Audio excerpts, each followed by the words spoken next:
สิพามาเฮ็ดสูตรกุ้งแช่น้ำปลาแบบมือสมัครลิ้น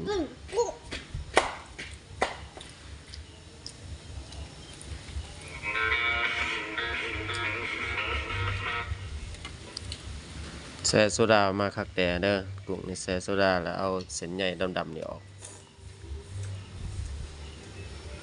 นี่ที่ว่าแช่โซดาข้าวสะอาดเรียบร้อยแล้วก็มาเลี่ยนแตงหน่อยนึงแตงพิโตเฮ็ดกินเองพี่น้องเอ้ยกินเองแซ่บเองกินเองแซ่บเองลองเบิ่งแต่ตัวนี้ก็สำคัญที่ว่า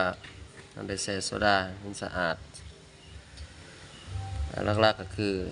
พิโตน้ำจิ้มที่เอาสิลาดลงไปแช่น้ำปลาแต่งน้ำงามๆก่อนหน่อยนึง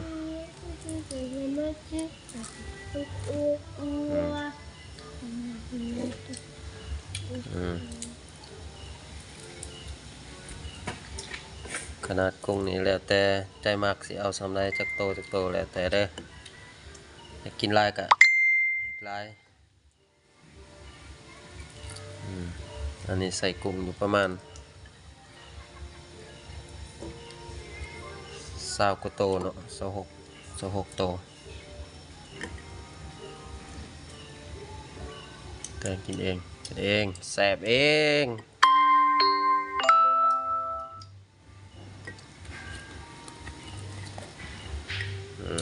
เริ่มมีซีซั่นแล้วพี่น้องเอ้ยแลเรียบร้อยก็สิเบิดละ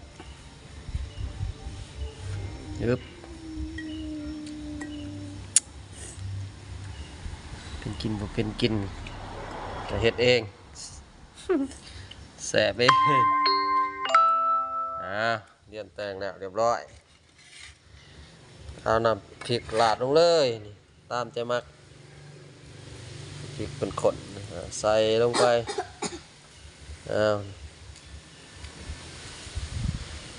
ลงไปเลยนี่สิเลยเปรี้ยวๆแล้วก็เปรี้ยวแคลชมแคลโหยไปเลย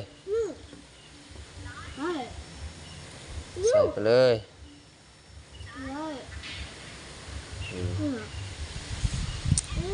สุดซาบ่ได้ซื้อแต่อันนั้นมายังก่อนแม่มากฮะเนาะใส่มากฮะบ่ได้ใส่อันนั้นเด้อมีแต่ผักสลัดกับน้องผืนซื่อๆคิดว่าเอาซ้ำนี่ล่ะกินเองเสร็จเองก็เอาซ้ำนี้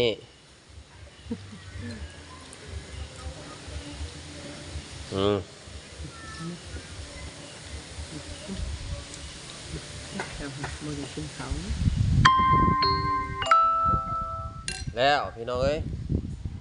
หน้าตาซ้ำนี้ถือว่าคือสิแซ่บคักโอ้ยังหน่อยนึงสุดยอดป่านนี้เรียบร้อย